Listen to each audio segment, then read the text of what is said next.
May mga bagay bang bumabagabag sa iyo ngayon? Problema sa pamilya, karamdaman, o takot sa hinaharap?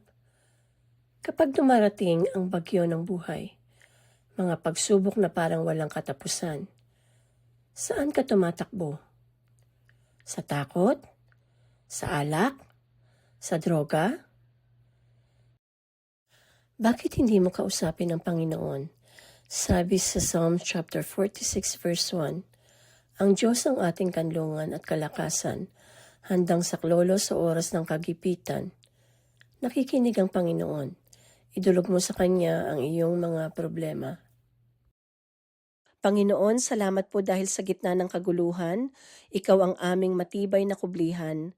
Kapag ang puso namin ay nanginginig sa takot, pinalalakas mo kami. Kahit manginig ang lupa, kahit mag-alsa ang dagat, kami ay ligtas sa iyong presensya.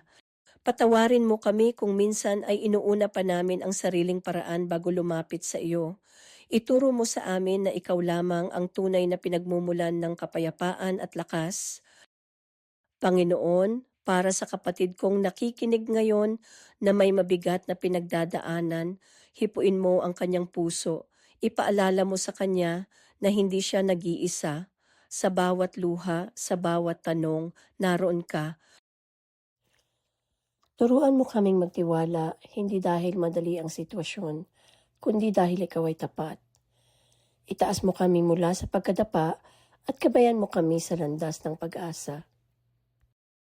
Salamat Ama sapagkat sa iyo ang bawat bagyo ay natatapos at ang bawat gabi ay may kasunod na umaga. Itinataas at pinupuri po namin ang inyong dakilang pangalan Jesus. Amen.